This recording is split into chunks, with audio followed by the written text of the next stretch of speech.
jusqu'à ce qu'il trouve l'appel de Grand Prix. Alors, ce thème que nous étudions en ce moment n'est pas exhaustif et on peut, je veux dire, le présenter sous différents angles. C'est ce que donc nous allons faire. Et tant qu'il y a matière à étudier, eh bien, nous allons, tant qu'il y a matière à étudier, nous allons approfondir ce thème afin que Dieu nous permette de comprendre, je veux dire, le sujet dans sa totalité.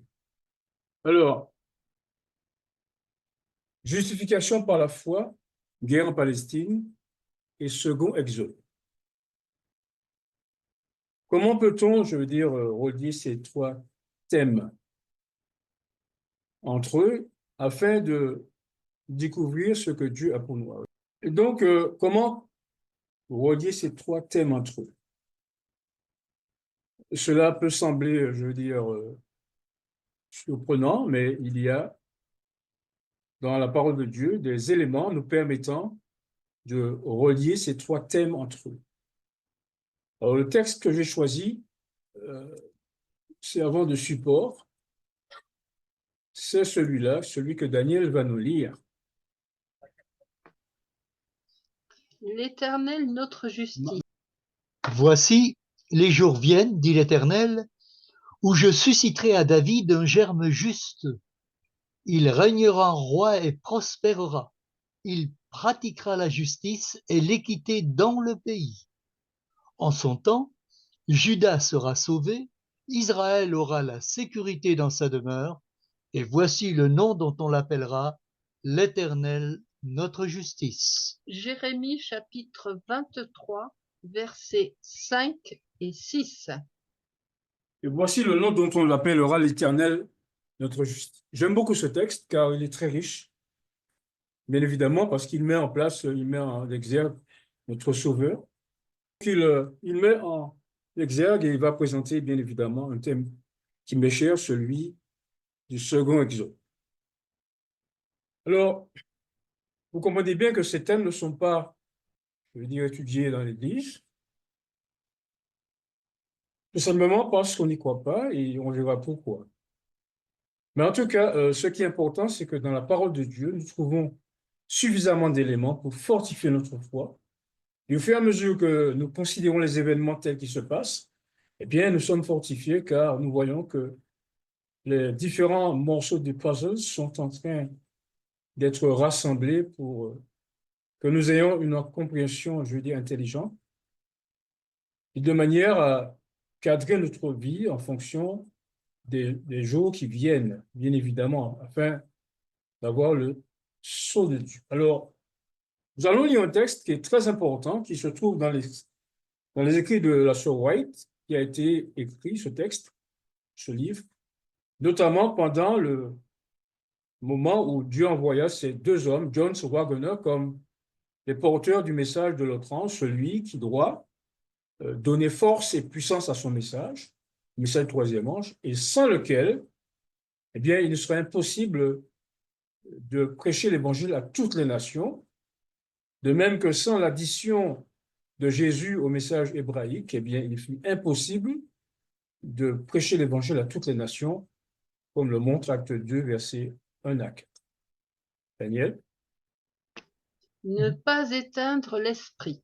De précieuses lumières émaneront encore des saintes écritures, et il n'appartient à personne d'énoncer ce qui, dans les messages que Dieu se réserve de faire connaître, doit ou ne doit pas être présenté. Ce serait éteindre l'esprit. Personne n'a le droit, quelle que soit l'autorité que lui confèrent ses fonctions, d'interdire l'accès à la lumière. Quand le Seigneur envoie un message à son peuple, nul ne peut se soustraire à l'obligation d'en examiner le contenu, ni se permettre de rester à l'écart ou d'adopter une attitude indifférente et présomptueuse en disant « Je sais ce qu'est la vérité, je suis satisfait de mes conclusions, ma décision est prise, et quoi qu'il advienne, je ne changerai pas d'opinion. Je n'ai pas à écouter ce que dit ce messager, car je sais que cela ne peut être la vérité. C'est parce qu'elles agissent ainsi que les églises populaires ont été abandonnées à des ténèbres partielles et que les messages de Dieu ne leur sont pas parvenus. Témoignage sur l'école du sabbat, page 64, deuxième paragraphe. Ainsi donc, comme vous le voyez, à travers ces lectures, il y a ces sujets, beaucoup de déclarations, eh bien, qui prennent le contre-pied de l'attitude de ceux que nous considérons comme bergers, comme pasteurs. Et là, on voit véritablement que, comme la dernière fois, que si Dieu devait attendre parce que les frères dirigeants partagent le message de l'Église, il n'atteindra, il ne parviendra jamais à l'Église. Donc, ceci est important et nous sommes donc encouragés lorsque, eh bien, c'est le contraire qui est fait, lorsqu'on interdit d'étudier, lorsqu'on interdit d'aller dans des réunions, lorsqu'on, je veux dire, avance des idées, je veux dire, purement hypothétiques, comme celles que nous avons fait passer la dernière fois, où, selon bien celui qui a envoyé le chat, une guerre éclaterait et les 144 000 sortiraient, j'allais dire, du bois et constitueraient le royaume de Dieu. Ce qui est important pour nous, frères et sœurs, et personnellement, je me suis livré à cet exercice car quand ce message est parvenu, eh bien, je sentais qu'il y avait quelque chose qui me poussait à l'approfondir et parce que bien Dieu m'a permis d'avoir une bonne connaissance en anglais, j'ai pu me fortifier personnellement et fortifier bien évidemment ceux qui le veulent bien. Donc, faisons attention à ce que dit l'inspiration, de manière à ce que nous ne fassions pas partie de ceux qui, hélas, rejetteraient les messages divins si le message le représente. Alors, il est important, je pense que vous avez regardé les nouvelles aujourd'hui, enfin, je le dis cette semaine, il est important de faire ce qu'on appelle un briefing de la guerre, c'est-à-dire un compte-rendu, une mise à jour de la guerre qui a lieu en ce moment. Car je veux dire qu'en examinant les événements, en examinant les alliances, les ruptures, les bombardements par-ci, par-là, on réalise que, eh bien, il y a du grain à moudre et Dieu nous donne des éléments pour nous personnellement, pour nous fortifier dans un message auquel nous croyons, pour ma part, depuis 40 ans, et pour les autres personnes qui découvrent, eh bien, qu'elles puissent, je veux dire, se fortifier. Alors, avec la technique que nous avons, vous avez cette possibilité de revenir, d'étudier, de prendre note. Bon, je constate avec joie que, eh bien, les frères vont sur le YouTube, continuez à y aller, partagez avec d'autres, et n'ayez pas peur de poser des questions. Posez-moi des questions, envoyez-moi des mails, envoyez-moi des chats, car, comme j'aime à dire, ce message n'est pas là simplement pour que, bien, nous nous enorgueillissions, mais que nous comprenions, à l'instar des disciples, qu'il y a lieu de se rallier au Messie, comme cela se passait, et maintenant de se rallier à ce message. Car Dieu n'envoie jamais un message pour que nous disions, ah oui, c'est beau, ah oui, c'est vrai. Non, il veut que nous nous engagions et de cet engagement, eh bien, naîtra un groupe de personnes qui, le moment venu, eh bien, émergeront pour glorifier Dieu, pour porter son nom devant les nations. Alors, qu'est-ce qu'il y a eu en cette semaine? Alors, semaine importante, s'il en est, puisqu'il y a eu, eh bien, je veux dire, le triste anniversaire de l'attaque du 7 octobre. Et malgré cela, il y avait quand même des bombardements. Alors, bombardement à Gaza, bombardement du sud-Liban et de Beyrouth, tremblement de terre, suspect en Iran. Ah, suspicion d'essai nucléaire. Alors, cette semaine, j'ai écouté un petit peu les explications que l'on donnait sur les tremblements de terre qui avaient lieu, je veux dire, en Iran. Certes, l'Iran est sur une crête, des plaques, je veux dire, qui sont trop chaudes, mais d'aucuns considèrent ces tremblements de terre sont suspects car provoqués par des essais nucléaires. Alors, hier soir encore, sur la chaîne LCI, sans faire de publicité, on parlait de cela et on disait que dans un an, eh bien, il y aura des événements, je veux dire, dramatiques concernant cette région. Dans le monde aussi, car on verra que tout conflit dans cette région a une incidence grave dans le monde entier, déjà ne serait-ce que sur le plan économique, car c'est dans cet environ que, je veux dire, circule 30% du pétrole et autres minéraux et autres. Déclaration du ministre de la Défense israélien, Yoav Gallant, qui déclare quoi? J'ouvre les guillemets. Ceux qui veulent nuire à l'État d'Israël en paieront le prix. Notre attaque en Iran sera mortelle, précise et surprenante. Ils ne comprendront pas ce qui s'est passé. Fin de citation. Déclaration faite sur LCI, le 10 octobre 2024. Alors, quand nous posons l'importance de cette déclaration, ben, nous voyons que nécessairement le monde est embarqué dans un drame, dans un conflit dont personne ne peut, je veux dire, prédire l'issue. Mais nous avons un Dieu qui met les hommes au défi de dire ce qui arrivera. Dites-nous et faites des prédictions pour que nous sachions si vous êtes des dieux. Oui, nous savons que Dieu est Dieu et qu'il a connaissance, et c'est pourquoi il a prédit dans Zacharie 12, Zacharie 14 et dans d'autres textes que, eh bien, il y aura un conflit majeur dans cette terre-là et dont l'issue sera de préparer le terrain de Dieu, le Gozen de demain, le havre dans lequel, eh bien, les hommes et les femmes qui auront cru à Dieu, je veux dire, trouveront le repos. Et donc, lorsqu'on lit cette déclaration, pour nous qui sommes le peuple de la Bible, eh bien, certains viendront vers nous et nous poserons ce défi que voici, celui que pose dans son dans le livre, je veux dire, Prophète et roi. Expliquez-nous les relations internationales. Les temps actuels constituent un enjeu suprême pour toutes les âmes. Des dirigeants et des hommes d'État, des responsables qui occupent des positions de confiance et d'autorité, des penseurs, hommes et femmes de toutes classes, fixent leur attention sur les événements de notre époque. Ils observent les relations internationales, l'intensité croissante de chaque composante de l'histoire terrestre et reconnaissent qu'une situation grave et décisive est sur le point de déclencher une crise prodigieuse.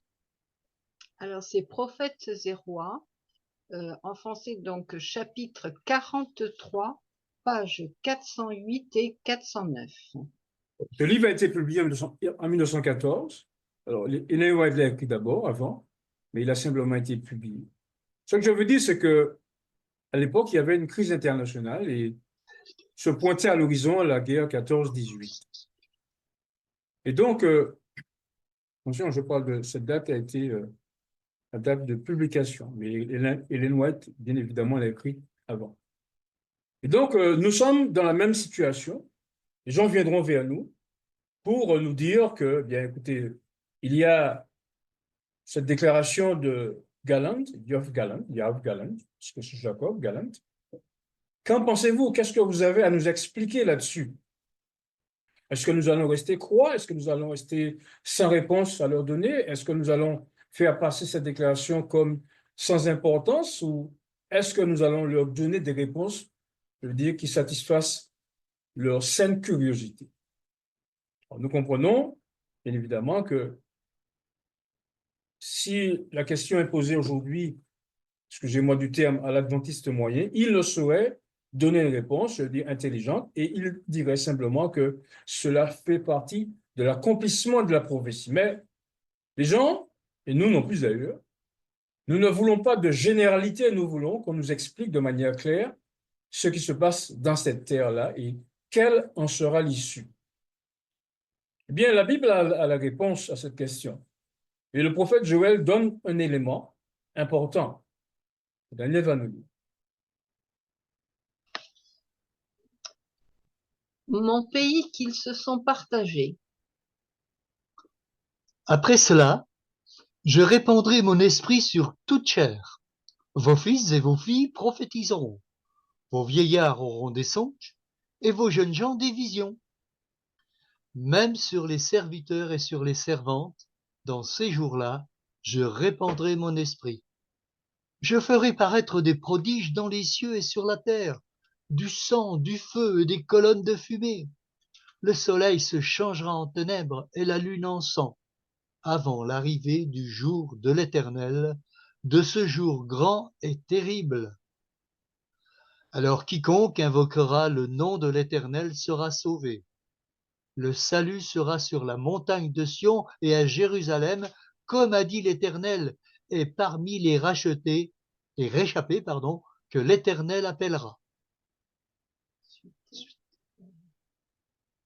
Car voici, en ces jours, en ce temps-là, quand je ramènerai les captifs de Juda et de Jérusalem, je rassemblerai toutes les nations et je les ferai descendre dans la vallée de Josaphat. Là, j'entrerai en jugement avec elles au sujet de mon peuple, d'Israël, mon héritage, qu'elles ont dispersé parmi les nations, et au sujet de mon pays, qu'elles se sont partagées. Joël, du chapitre 2, verset 28 au chapitre 3, verset 2. Personne ne peut douter que nous sommes à la fin des temps.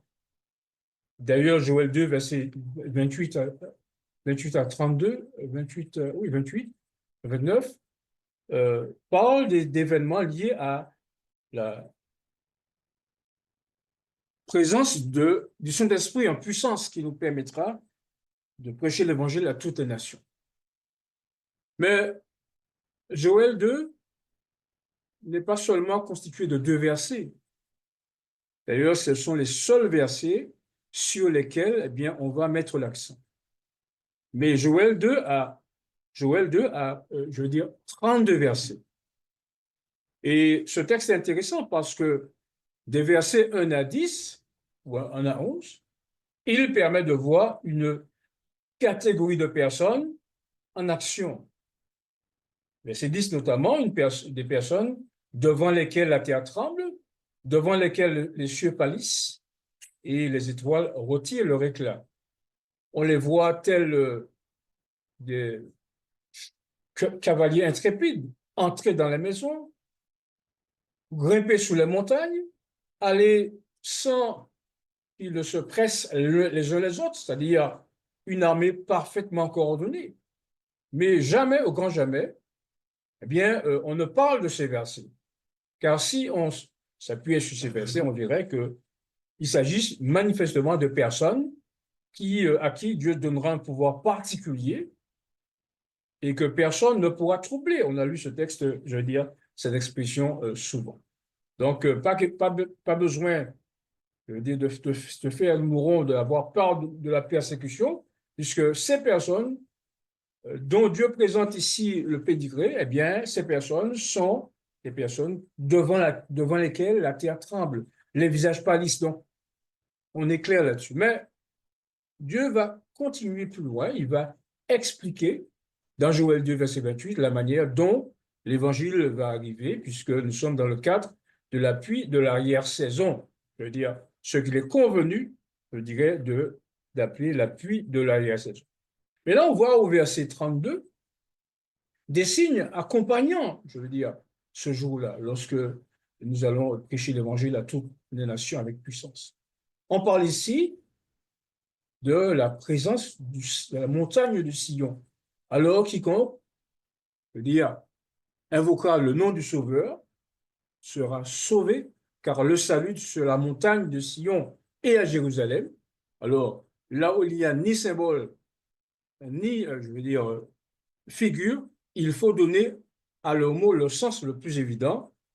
Tragédie des siècles, page 649 d'Hélène White. Et donc, vous remarquez que le salut sera sur la montagne et parmi les réchappés. C'est-à-dire que non seulement dans ce lieu géographique, il y aura le salut, mais aussi il y aura des personnes porteuses de salut, en l'occurrence les réchappés, et bien évidemment les seuls réchappés auxquels on puisse penser, eh bien, ce sont ceux qui réchapperont ou échapperont au jugement des vivants dans la maison de Dieu, ces personnes qui auront échappé au jugement de Dieu lorsque Dieu, retenez le bien, aura tué des personnes en grand nombre. Ce n'est pas nous qui le disons, c'est Ésaïe sous l'explication de Dieu, verset 16. Alors, combien de personnes mettrons-nous dans ce grand nombre? Dieu seul le sait, mais la seule chose que nous savons, c'est que les 144 000 réchapperont à cette destruction. Alors, il y a aussi un élément qui nous permet d'affirmer, eh bien, qu'on ne parle pas de spiritualité, qu'on ne peut pas spiritualiser.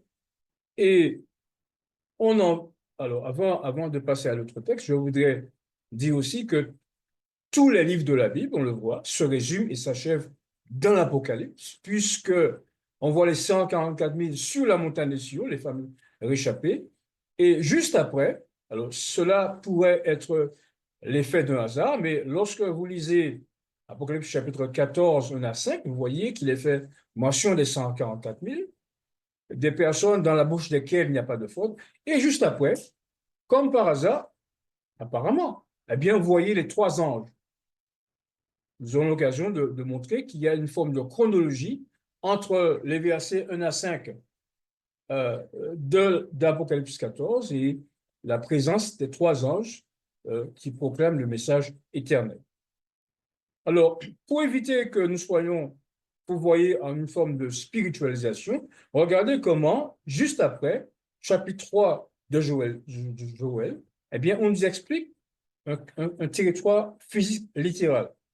Écoutons plutôt. Mon pays qu'ils se sont partagés.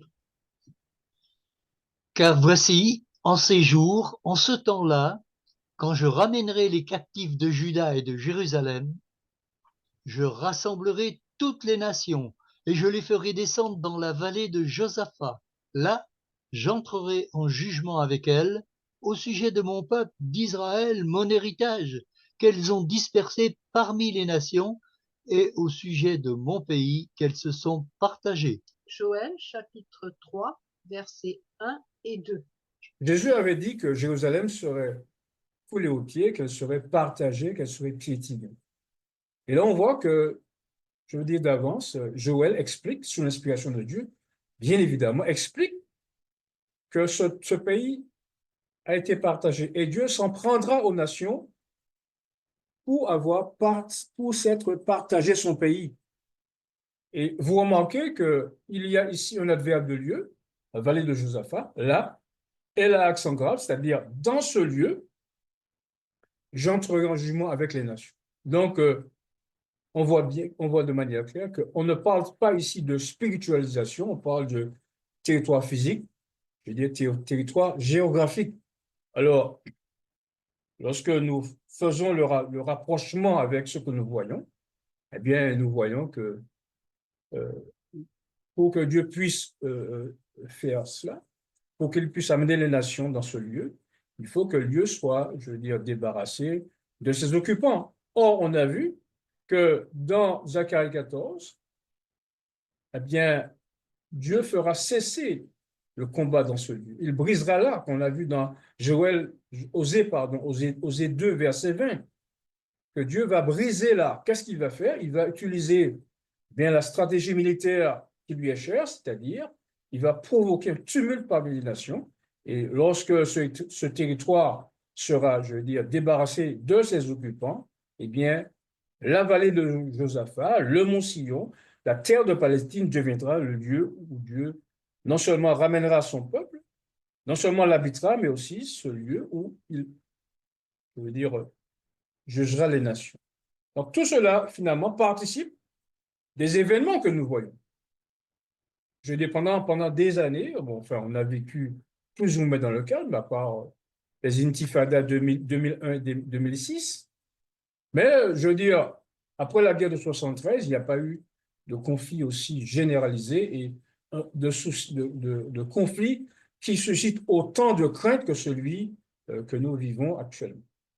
Et donc, on pourrait se demander pourquoi, d'une manière générale, alors que les choses semblent bien claires, même pour le plus humble d'entre nous, pourquoi ces choses ne sont-elles pas discutées, pourquoi il n'y a pas d'échange, pourquoi il n'y a pas, je veux dire, de séminaire, bref, de manière à ce que le peuple de Dieu puisse en avoir le cœur net sur l'importance des événements qui se produisent là-bas.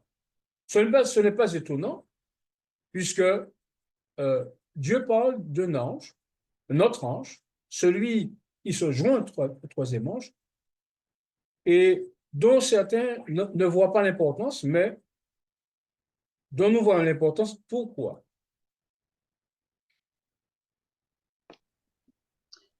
L'importance de l'ange d'Apocalypse 18. Après cela, je vis descendre du ciel un autre ange qui avait une grande autorité, et la terre fut éclairée de sa gloire. Et j'entendis du ciel une autre voix qui disait: Sortez du milieu d'elle, mon peuple, afin que vous ne participiez point à ses péchés et que vous n'ayez point de part à ses fléaux. Apocalypse chapitre 18, verset 1 et verset 4. Alors que les trois anges, surtout le troisième ange, présentent l'interdiction qu'il y a de prendre la marque, le danger qu'il y a de prendre la marque de la bête, cet ange parle de manière précise de la chute de Babylone, mais aussi eh bien, du fait que Dieu invite les personnes à ne pas prendre la marque, pardon, à ne pas de sortir de Babylone afin de ne pas avoir part au fléau de Babylone. Donc c'est ça son message. Expliquer aux gens que si, en tout cas à Babylone, lorsque le moment sera venu, que si vous acceptez de venir vers nous, eh bien Dieu va vous protéger. Mais toute personne sensée vous dira, mais où devons-nous aller? Est-ce que vous allez leur dire une réponse vague? Une réponse, comme on dit, une réponse bateau, sans leur dire, eh bien, Dieu a réservé tel endroit pour ce faire. Donc, si on ne considère pas cet ange comme étant important, eh bien, on va, je veux dire, outrepasser, je veux dire, des déclarations aussi importantes. Et nous ne sommes pas étonnés, puisque, quant au rejet de cet ange, puisque la White en parle en ces termes.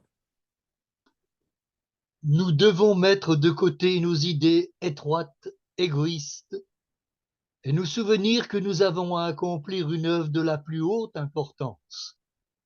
Cette œuvre consiste à faire retentir le premier, le second et le troisième message, et à préparer ainsi la venue de cet autre ange qui éclairera la terre de sa gloire. Témoignage pour l'Église, volume 3, chapitre 1er, page 12, premier paragraphe.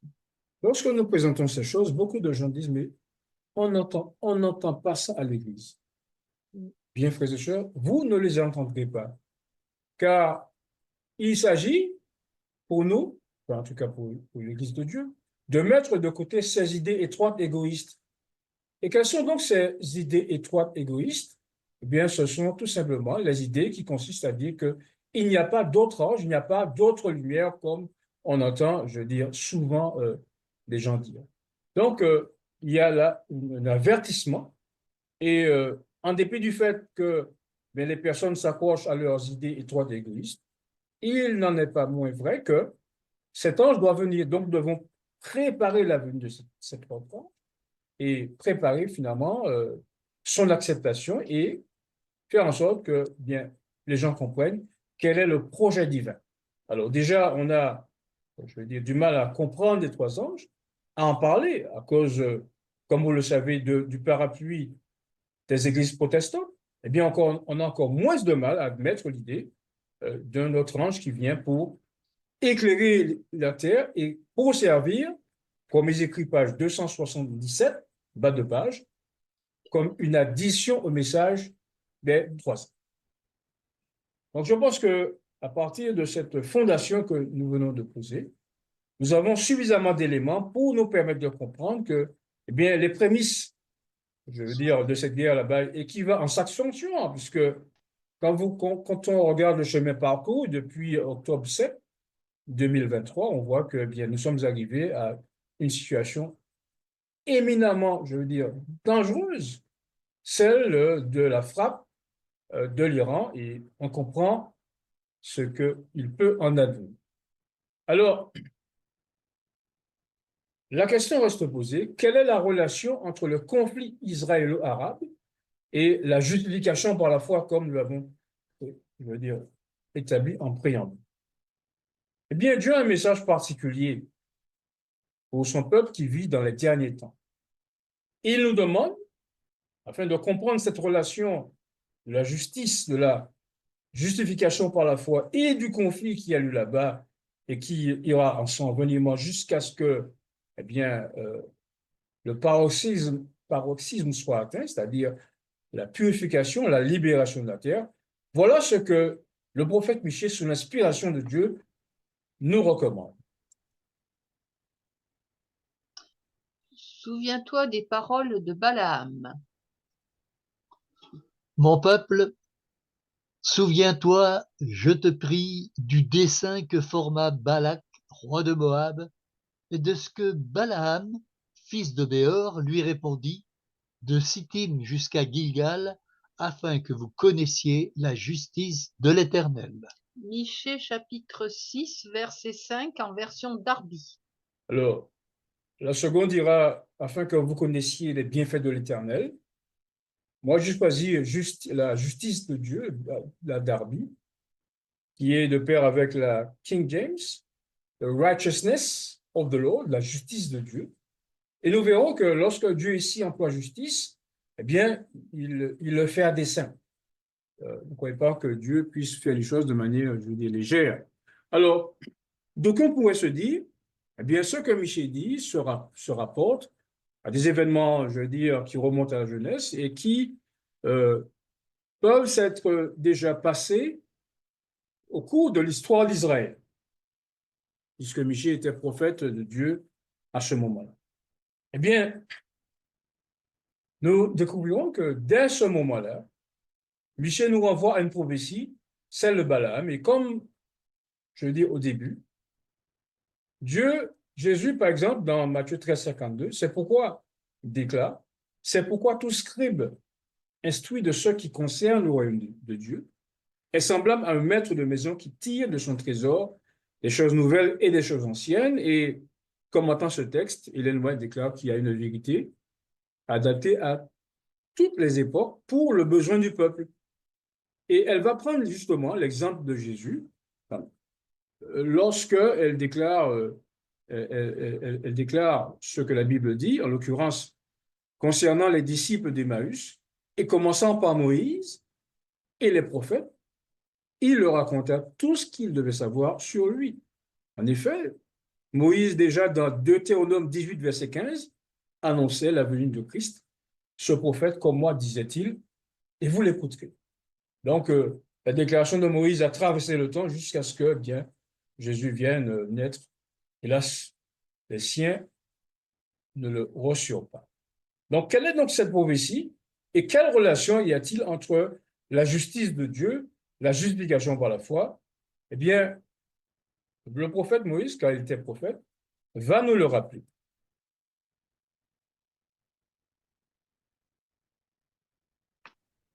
Le conflit israélo-arabe à la fin des jours. Et Balaam vit qu'il était bon aux yeux de l'Éternel de bénir Israël. Et il n'alla pas, comme d'autres fois, à la rencontre des enchantements, mais il tourna sa face vers le désert. Et Balaam leva les yeux et vit Israël habitant dans ses tentes selon ses tribus. Et l'Esprit de Dieu fut sur lui.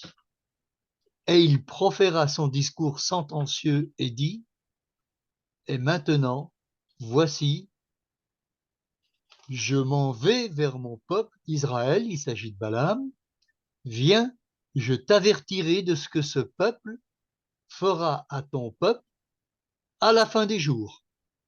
Nombre chapitre 24, versets 1 et 2, puis 13 et 14 en version Darby.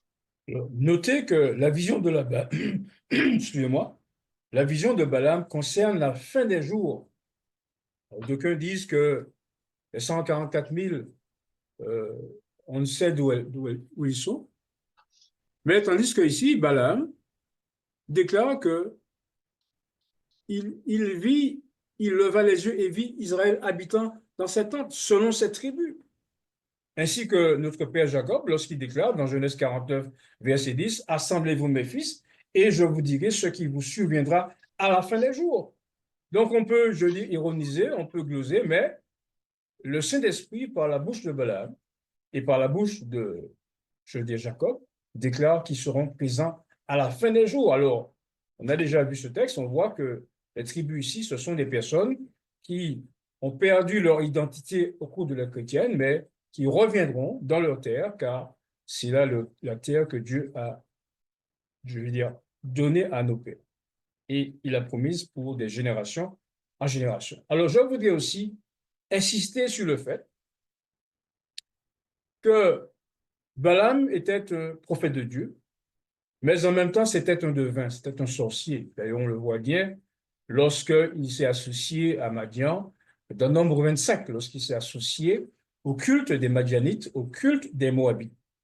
D'aucuns vont mettre l'accent sur, regardez le prophète, c'est un homme qui a fait ceci, qui a fait cela, qui avait une vie, je veux dire, répréhensible, mais pour répréhensible que furent leur vie, il n'en est pas moins vrai que leurs prophéties se sont accomplies.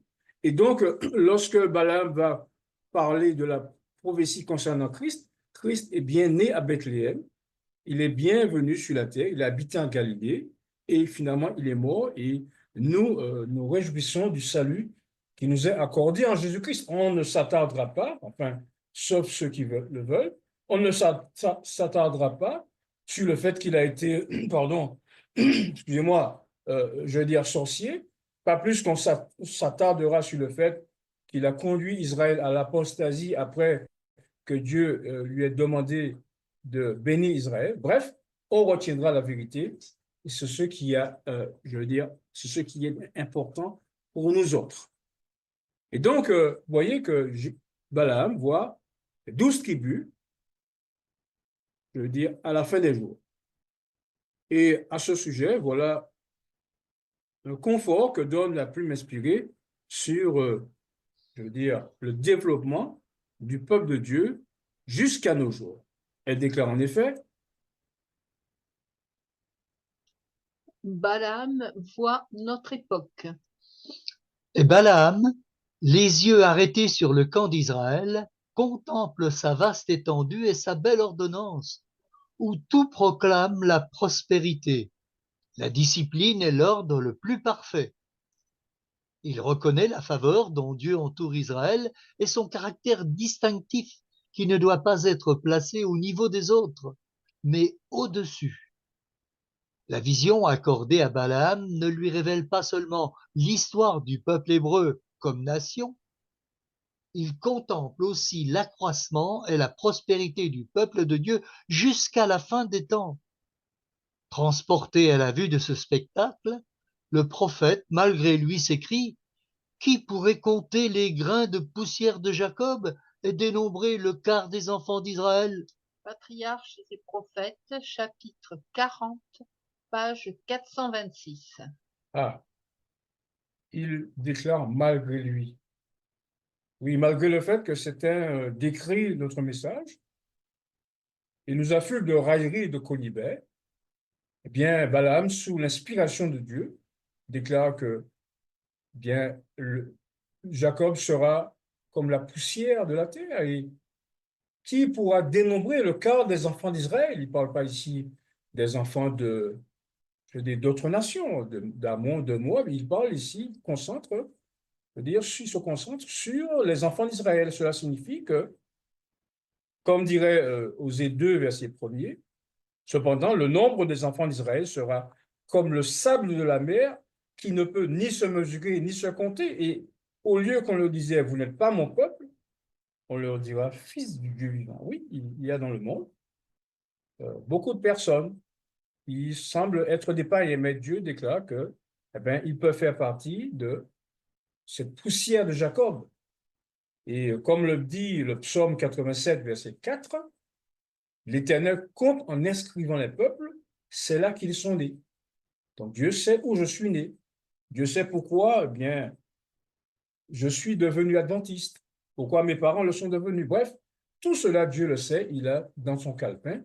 Et lorsque le moment sera venu pour que ces prophéties s'accomplissent, eh bien, n'en déplaise au moqueur, avec leur raillerie, eh bien, la parole de Dieu s'accomplira.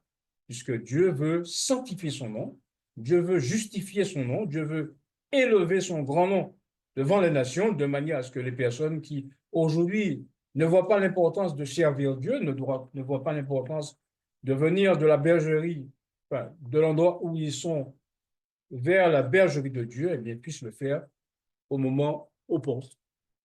Et donc, nous progressons pas à pas, sans nous fourvoyer, puisque la parole de Dieu nous sert de guide. Et nous abordons maintenant, nous cherchons à découvrir qui sont les vainqueurs de ce conflit des derniers jours. Sont ceux qui occupent la Palestine aujourd'hui ou sont d'autres personnes que la parole de Dieu va nous révéler? En effet, elle déclare ce qui suit. Les vainqueurs du conflit des derniers jours. Et maintenant, voici, je m'en vais vers mon peuple. Viens, je t'avertirai de ce que ce peuple fera à ton peuple à la fin des jours. Et il proféra son discours sentencieux et dit, Balaam, fils de Béor, dit, et l'homme qui a l'œil ouvert dit, celui qui entend les paroles de Dieu et qui connaît la connaissance du Très-Haut, qui voit la vision du Tout-Puissant, qui tombe et qui a les yeux ouverts, dit, je le verrai, mais pas maintenant.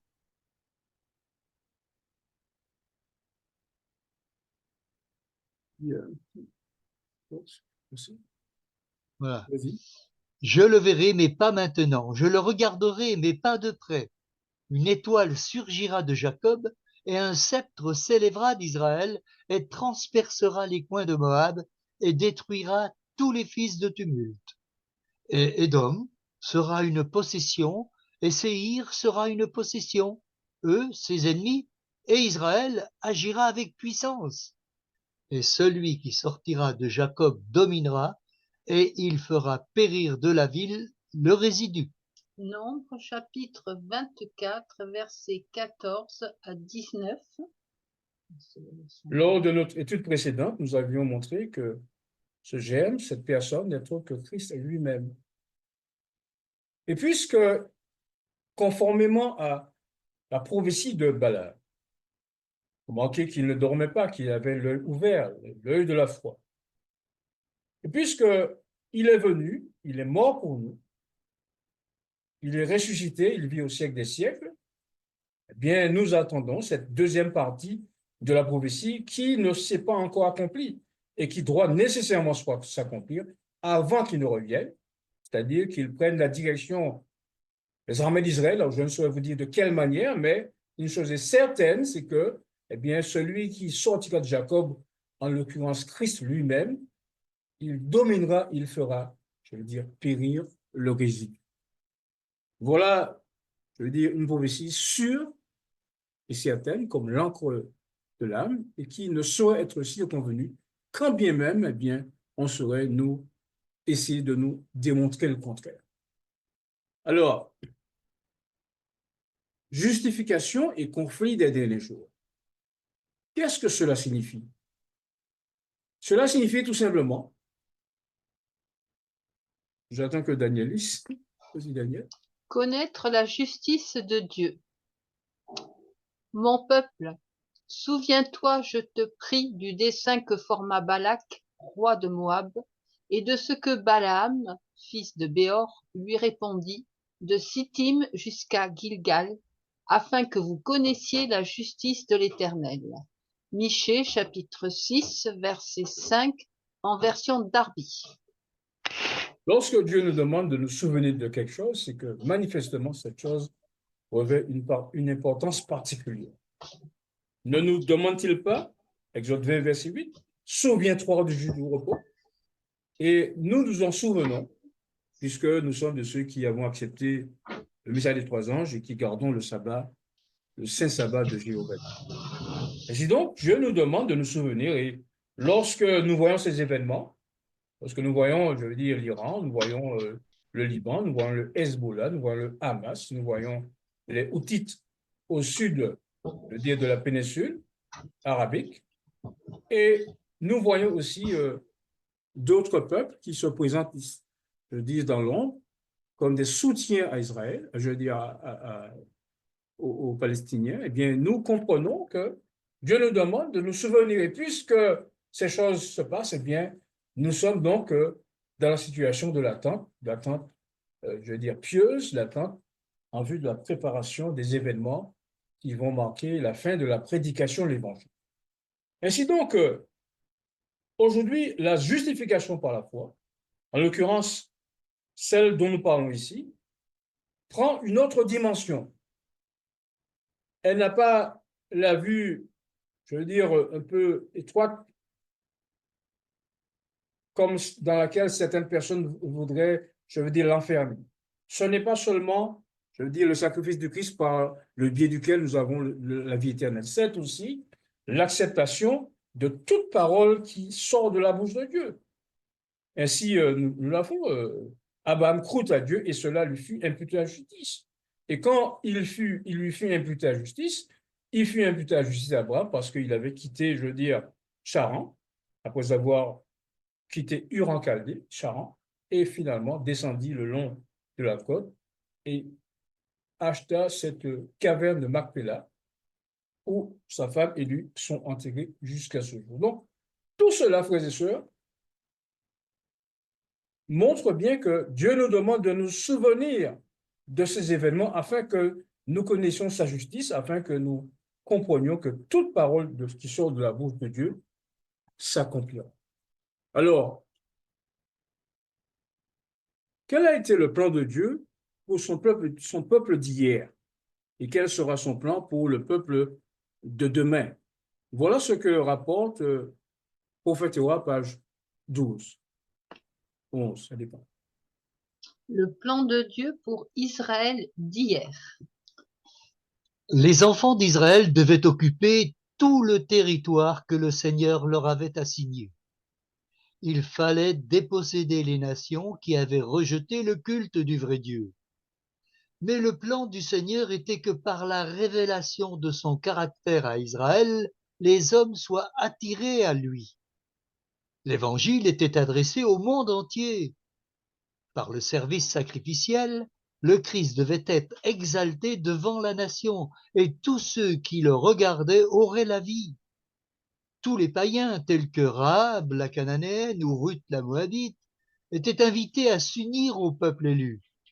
À mesure qu'augmentaient les Israélites, ils devaient élargir leurs frontières jusqu'à ce que leur royaume englobe le monde entier. Prophètes et rois, page 11, cinquième paragraphe et haut de la page 12.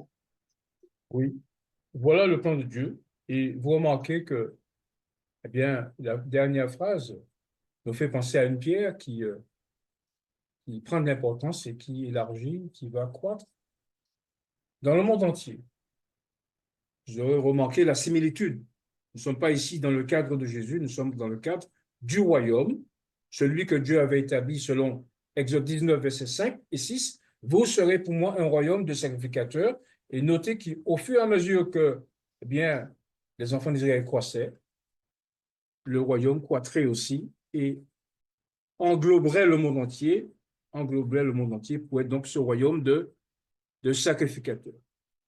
Donc, ceci nous permet de voir et de revenir un peu là-dessus, là, pour montrer que ceux qui se relèvent de la justification par la foi, version 2024, en se basant sur les déclarations des prophètes, montrent bien que s'ils ne croient pas à ces événements, eh bien, ils n'auront pas la justification par la foi et ils tomberont, hélas, sous le coup des armes destructeurs, des anges qui vont procéder à la purification. Donc, Dieu avait établi Israël comme nation phare.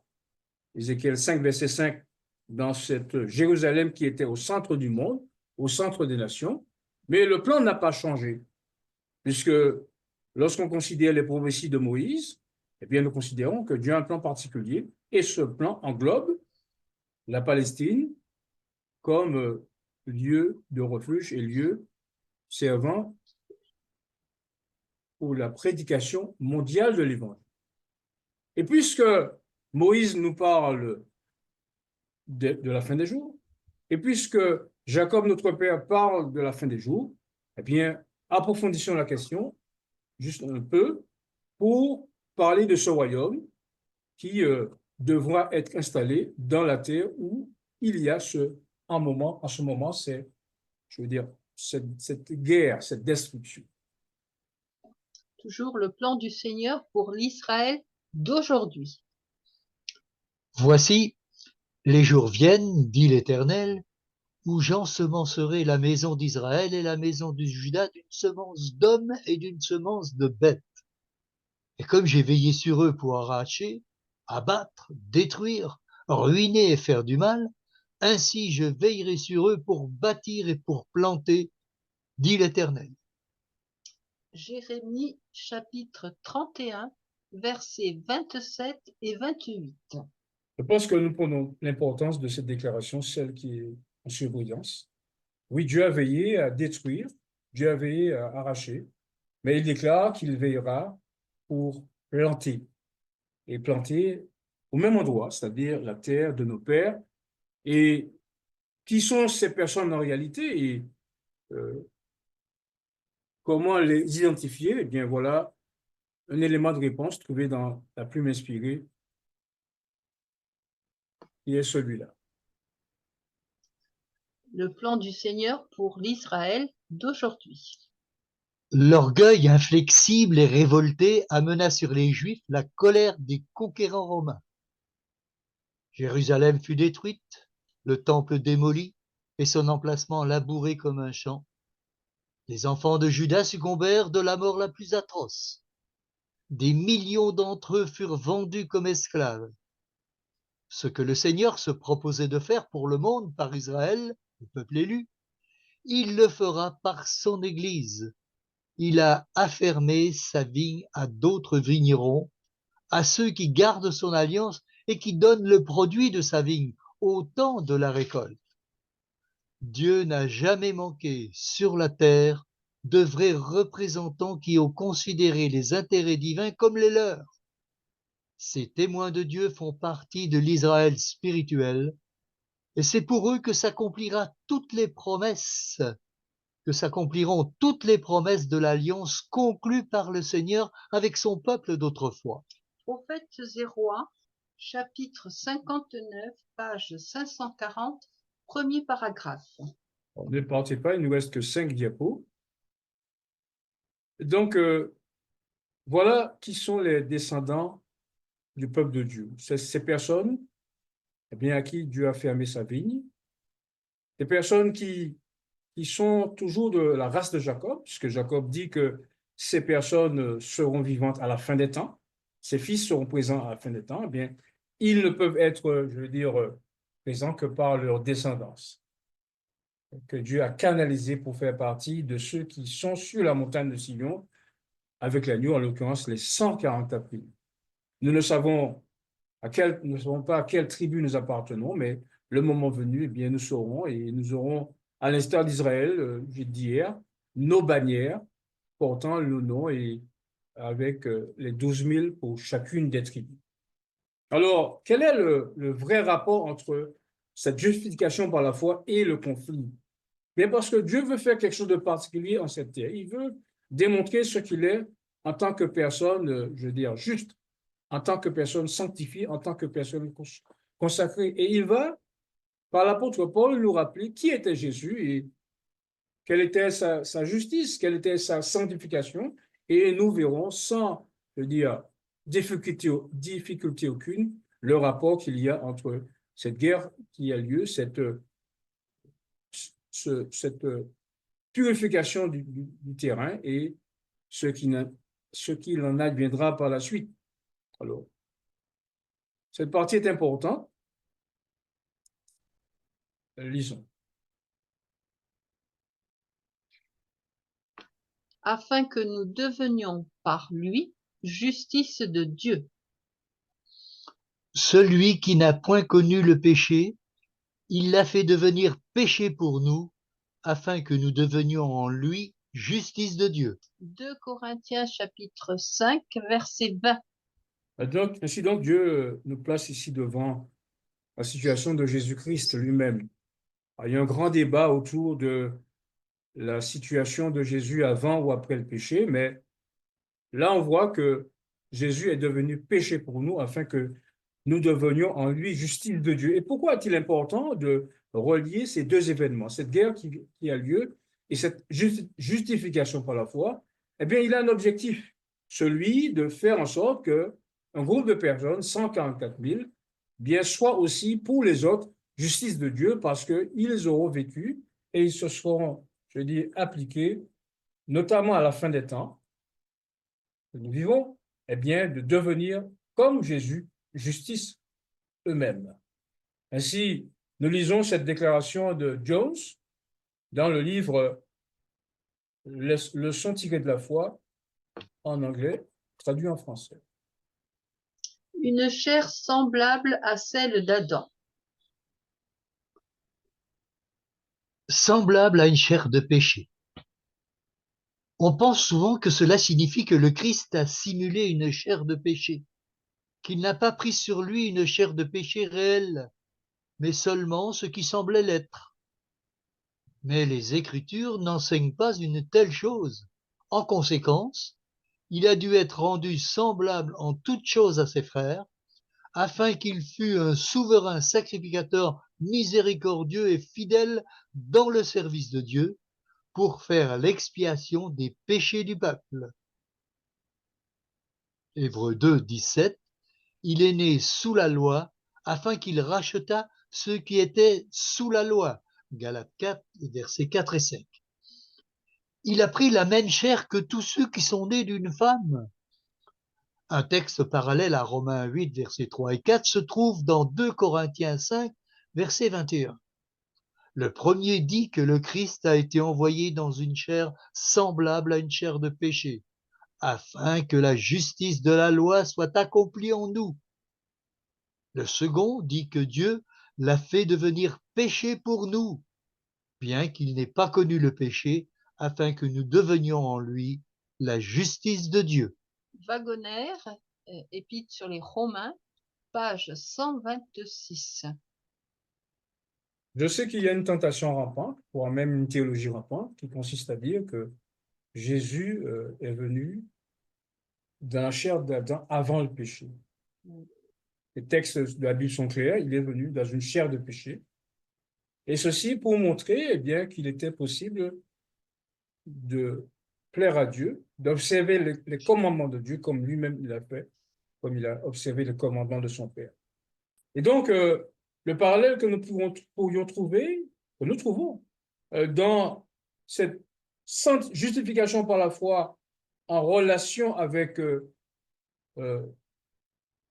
la vie que nous devons mener, eh bien, est expliqué par Wagoner, excusez-moi, A.T. Jones, dans le bulletin de la Convention générale. Et là, nous verrons que l'objectif de Dieu, c'est de faire quoi?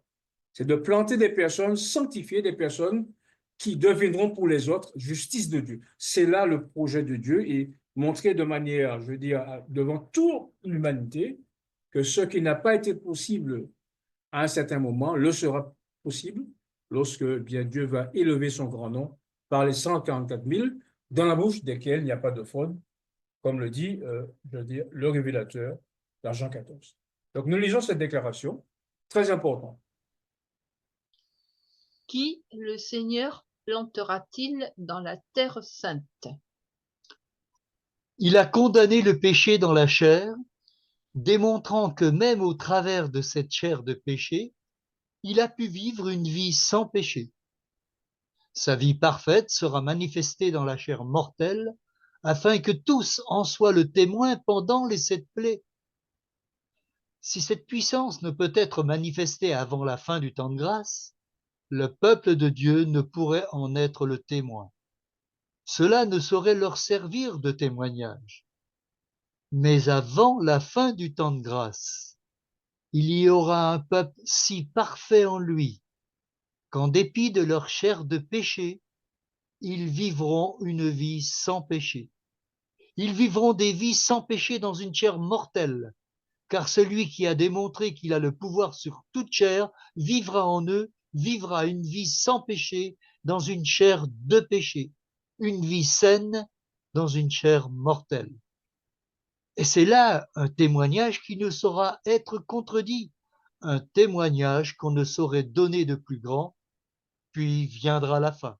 A.T. Jones, bulletin de la Conférence générale de 1901, page 146. Je pense à un frère avec qui on a chatté cette semaine. Il semblait découragé du fait qu'il, selon lui, ne pourrait parvenir à cette sanctification. Eh bien, mon frère, voilà ta déclaration. Eh bien, Dieu, Jésus, si tu le laisses faire, si nous le contemplons, viendra un jour pour habiter en nous. Et ce sera le témoignage par lequel, eh bien, euh, le monde sera sauvé. Mais il ne le fera pas en cachette. Il ne le fera pas dans les montagnes, dans les campagnes et dans les bois comme on pense. Non, il le fera de manière ouverte. Il le fera aux yeux des nations, comme on déclare ici, comme cette déclaration le montre ici. Une race bénie de l'Éternel. Leur race sera connue parmi les nations et leur postérité parmi les peuples. Tous ceux qui les verront reconnaîtront qu'ils sont une race bénie de l'Éternel. Car, comme la terre fait éclore son germe, et comme un jardin fait pousser ses semences, ainsi le Seigneur, l'Éternel, fera germer le salut de la louange en présence de toutes les nations. Ésaïe chapitre 61, versets 9 et 11. Oui, l'Éternel veut le faire en présence de toutes les nations. Cela signifie que vous avez appris qu'il a été dit que nous allons nous cacher dans les montagnes, dans les forêts. Mais moi, je vous dis, selon Ésaïe 66, verset 11, moi l'Éternel, pas moi, que le Seigneur fera germer son salut en présence de toutes les nations. Et nous avons vu que dans Joël 2, verset 3, car le salut sera sous la montagne de Sion et parmi les réchappés que l'Éternel appellera. Frères et sœurs, mon vœu et ma prière pour chacun de vous, chacun de nous, c'est que nous approfondissions ces thèmes-là, les thèmes, je veux dire, en relation avec la guerre. Vous voyez, nous n'avons pas pris de petits livres particuliers, des livres qui ne disent pas ainsi par l'Éternel. Nous avons pris des livres qui disent ainsi par l'Éternel, ainsi parle Jéhovah, ainsi parle son serviteur Wagner, ainsi parle son serviteur Jones, ainsi parle, je veux dire, la sœur White, qui, bien sûr, toutes ces personnes parlent au nom de Dieu. Dieu veut montrer que nous devons nous appliquer à assurer notre élection et notre vocation. Car selon Ésaïe 61, 60, verset 22, il déclare que ces choses s'accompliront rapidement. Moi, l'Éternel, dit le texte, je hâterai ces choses en leur temps. Puissions-nous continuer à venir, puissions-nous étudier. N'ayez pas de m'appeler. Je n'ai pas mis le téléphone, je n'ai pas mis le WhatsApp, mais demain, Dieu voulant, bien, vous l'aurez. Et comme je vous dis, l'objectif, c'est pas de former un club où on se dit, voilà, qu'on a étudié. L'objectif, c'est que toutes les personnes, justement, qui acceptent cette vérité, eh bien, se rapprochent, comme les apôtres se sont rapprochés de Jésus, non pas simplement pour le suivre, mais pour former ce petit cercle qui a commencé avec 12 disciples et ensuite qui a augmenté jusqu'à atteindre 120 personnes. C'est là l'objectif. Donc, au fur et à mesure que nous allons avancer, n'ayez pas peur, appelez-nous, rapprochez-vous de nous, demandez, posez vos questions et par la grâce de Dieu, autant que nous puissions le faire, nous allons, je veux dire, vous répondre. Alors, bien évidemment, on aurait pensé, on aurait aimé vivre toutes ces choses en live, être vivant, mais si Dieu en décide autrement, eh bien, il faut que nous laissions des éléments pour la postérité de manière à ce que ce message puisse continuer. Oui, de grâce, continuer à venir. Comme dirait la sœur White, un membre fidèle en invitera d'autres. Témoignage volume 3, page 411. Et ainsi, l'objectif du Seigneur sera atteint. Glorifier son nom parmi les nations par le biais des 144 000 fils de Jacob. C'est là ma prière pour chacun de vous. Amen. Amen. Amen.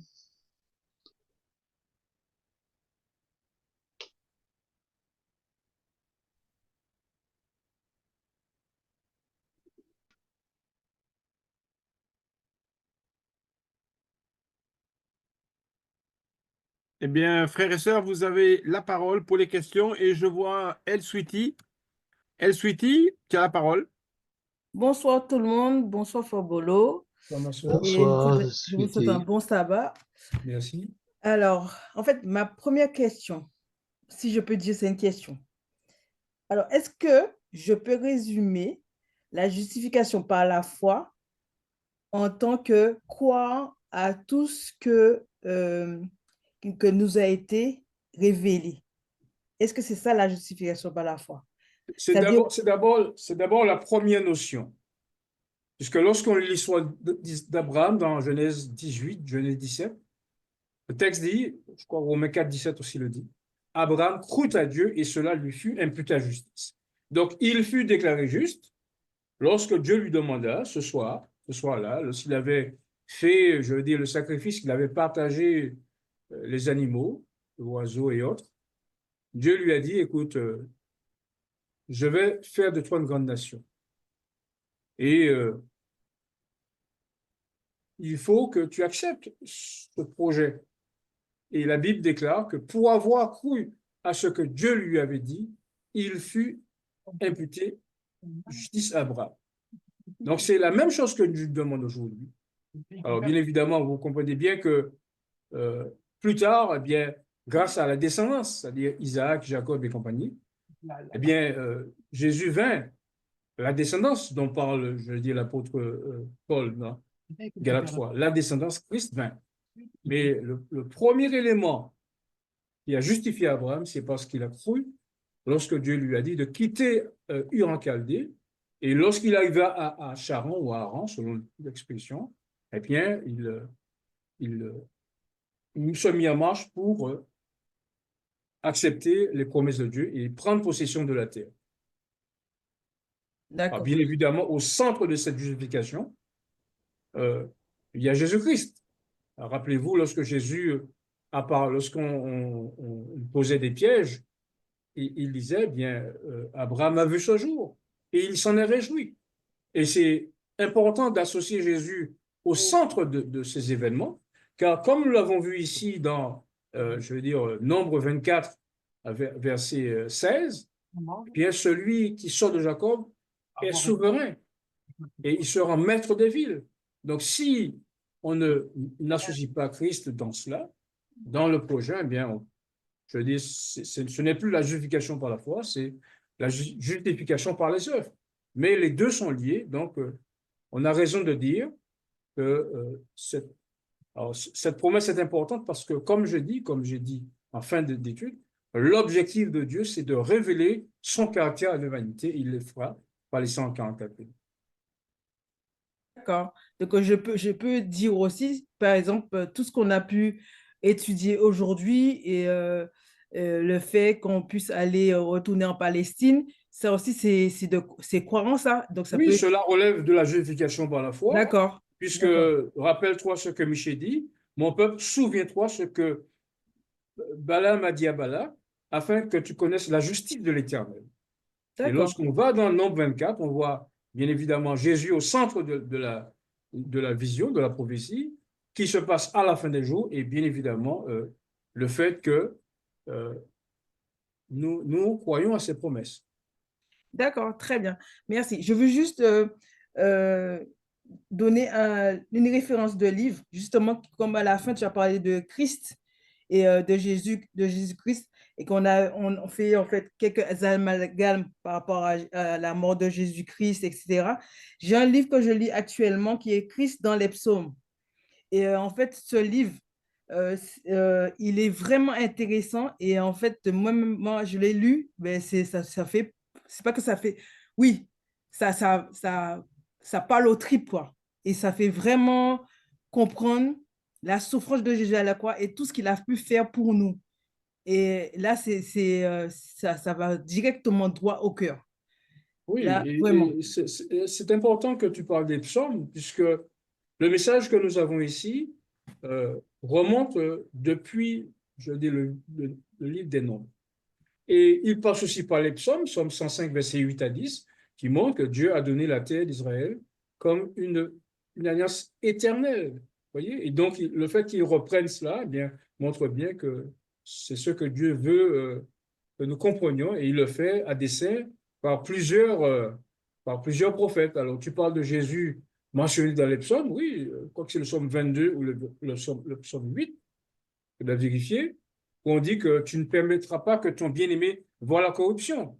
D'ailleurs, c'est ce que pardon, pas Paul, mais Pierre va reprendre dans Acte 2, versets 40 et 41, lorsqu'il il dit que David, finalement, a parlé de cela, du fait que Jésus ne verra pas la corruption.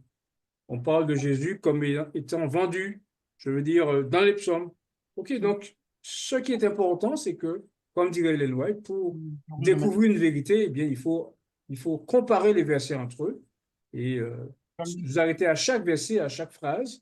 Et si nous le faisons, Mets-le dans un verre, je vais le nous aurons finalement la vérité dont nous avons besoin. prendre. Exactement. Même le psaume 69 aussi, psaume 69 et le psaume 22 aussi, Oui, parlent vraiment de Jésus, de Jésus-Christ. très bien, Donc voilà. Donc merci, frère Bolo. J'ai bien compris. Merci beaucoup. très bien. Sœur Viviane, bonsoir.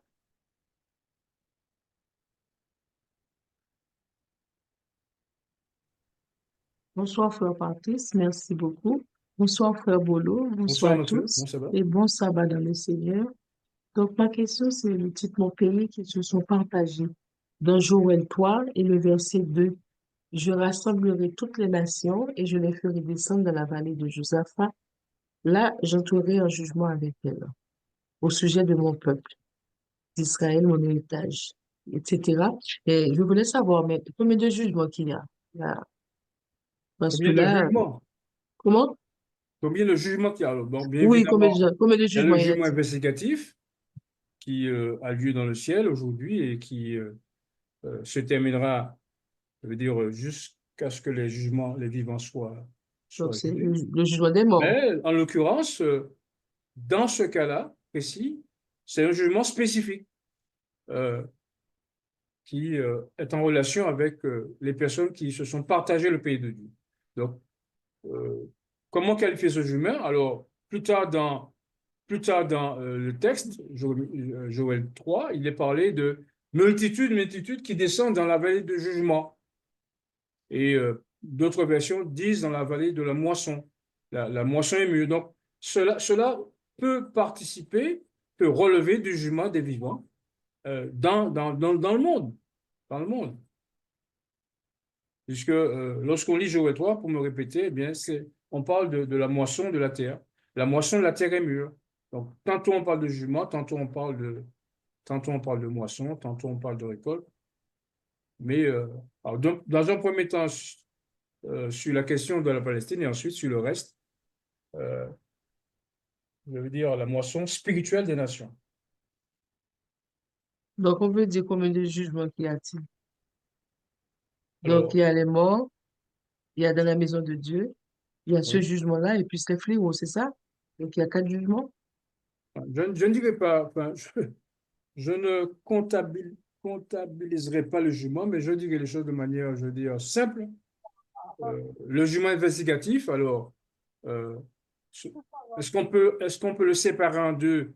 On peut le séparer en deux parce que, je veux dire que les morts sont jugés d'une manière, les vivants d'une autre. Mais bon, mettre jugement 1, 2 sur le jugement investigatif, moi, je l'accepterai comme un jugement, je veux dire, un seul jugement qui commence par les morts et s'achève parmi les vivants. Et celui dont on parle ici, c'est un jugement spécifique en relation avec la terre de Dieu. Donc, c'est-à-dire que ces gens-là, ils ne font pas partie des fléaux. Pardon? Ils ne feront pas partie des fléaux. Les fléaux vont commencer pour les Alors, méchants. comment Dieu jugera-t-il ces nations? Ben, il ne donne pas d'éléments, mais dans le même temps, lorsqu'on poursuit la lecture de Joël 3, on voit que, bien, ce sera le moyen par lequel, et pour cause, parce que c'est à partir de ce lieu que Dieu appellerait la nation à se joindre à lui, à se joindre aux 144 000. Voilà. D'accord. Ma deuxième question, c'est le plan du Seigneur pour Israël d'aujourd'hui. Donc, voici Pour, les jours viennent. Donc, je parle de Jérémie 31, verset 27. Voici les jours viennent, dit l'Éternel, où j'ensemencerai la maison d'Israël et la maison de Juda d'une semence d'hommes et d'une semence de bêtes. Donc, j'ai pas bien compris ce verset. alors, Si tu peux ce que Dieu m'expliquer. veut montrer, c'est que les 144 000 vont arriver au nombre de 144 000.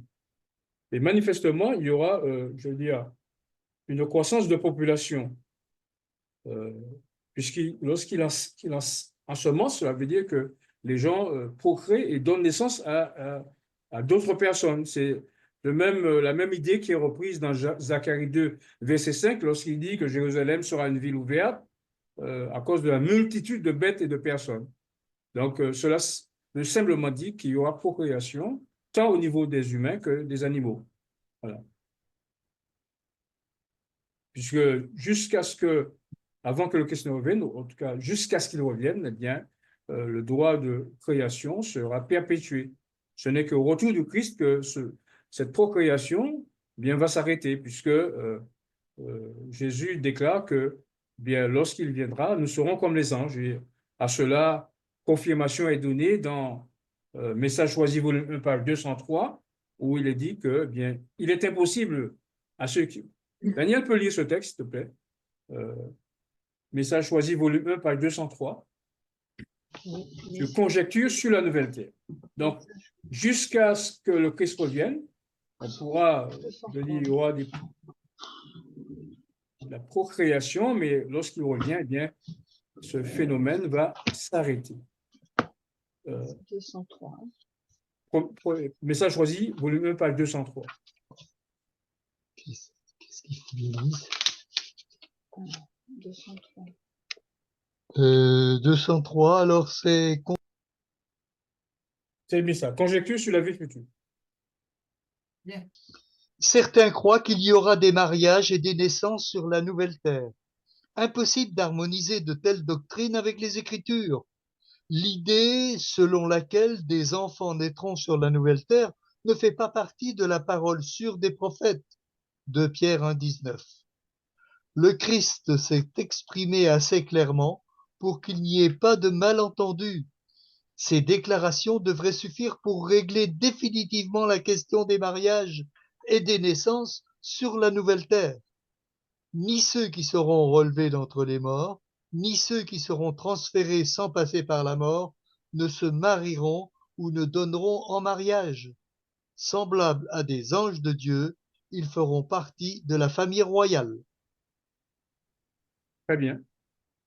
Donc, pendant le royaume, il y aura du mariage, il y aura des naissances, il y aura des procréations. Mais lorsque le Christ revient, eh bien, tout s'arrête. Et nous serons toujours avec le Seigneur. Merci, frère Bruno, pour toutes ces explications. Que Dieu te bénisse, ainsi que toute ta famille, et qu'il nous bénisse tous. Amen. Amen. Amen. Alors, pendant que la sœur se prépare, j'invite tous ceux qui étaient là ce soir, ainsi que d'autres personnes que vous inviterez, eh bien, à étudier avec nous un sujet que j'avais voulu présenter il y a de cela 2 sabbats, mais qui n'a pas été présenté. Eh bien, vous avez entendu des complaintes et vous n'étiez pas attristés.